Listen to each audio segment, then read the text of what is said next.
ओम श्री गणेशाय नमः। जय श्री हरि भक्तों।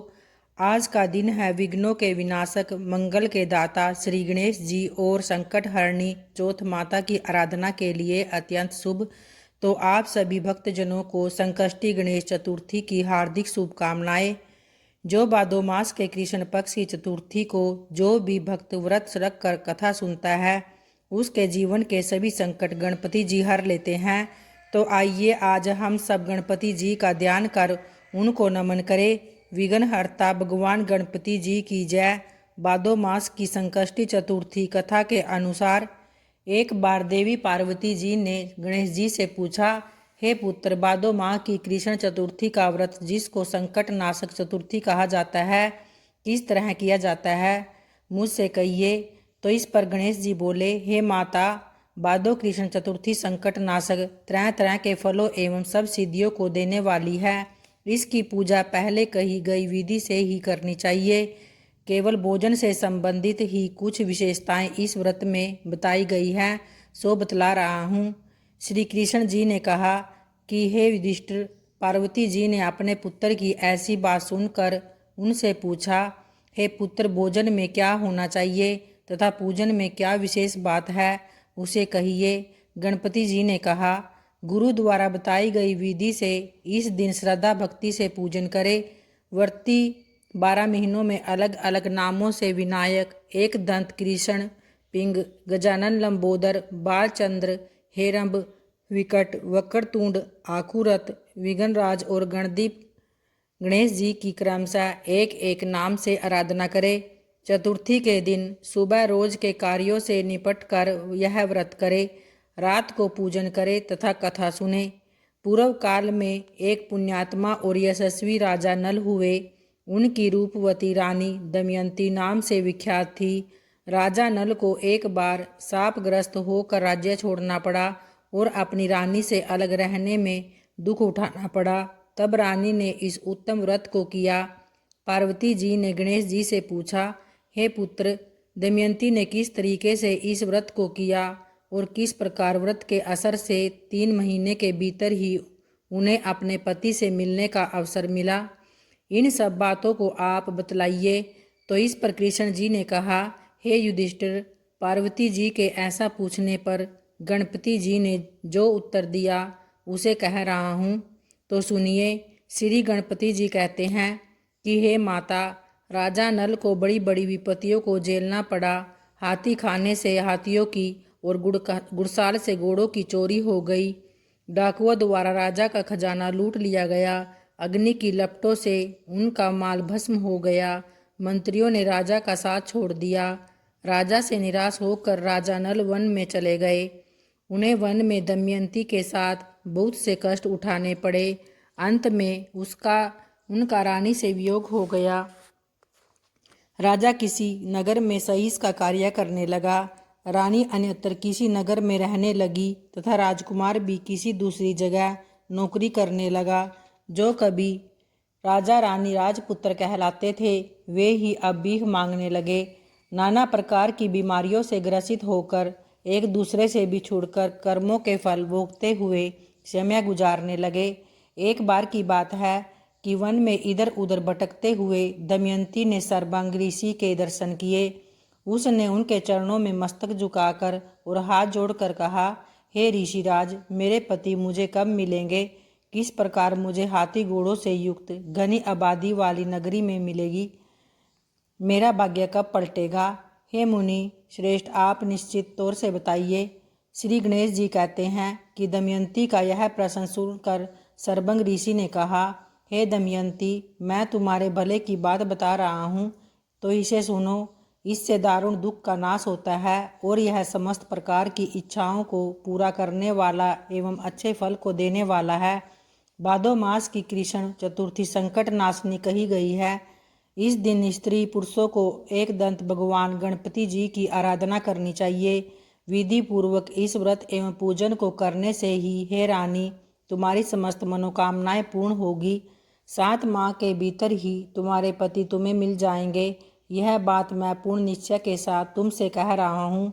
तो इस पर गणपति जी कहते हैं कि सर्वांग ऋषि के इन वचनों को सुनकर दमयंती ने भादो माह की संकट नाशनी चतुर्थी व्रत शुरू किया और उसी समय से प्रति माह गणेश जी का पूजन करने लगी।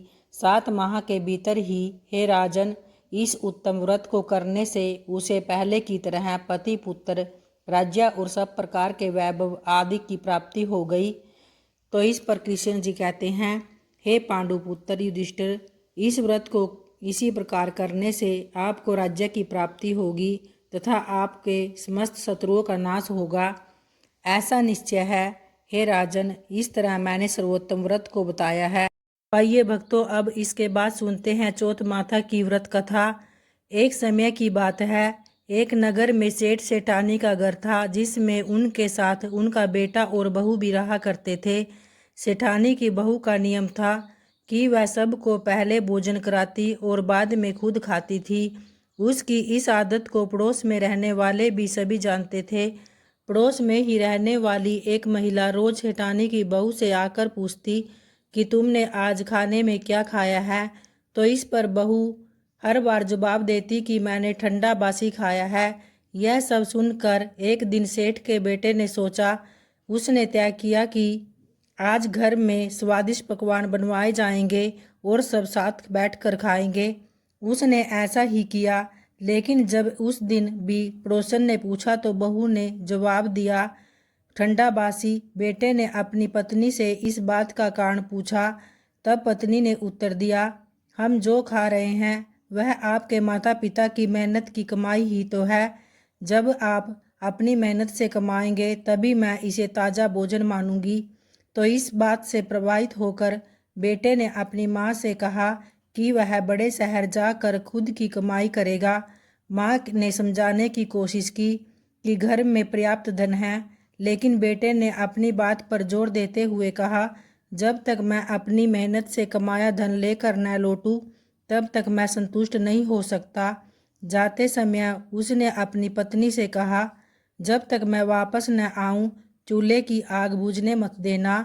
कुछ समय बाद घर में चूल्हे की आग बुझ गई।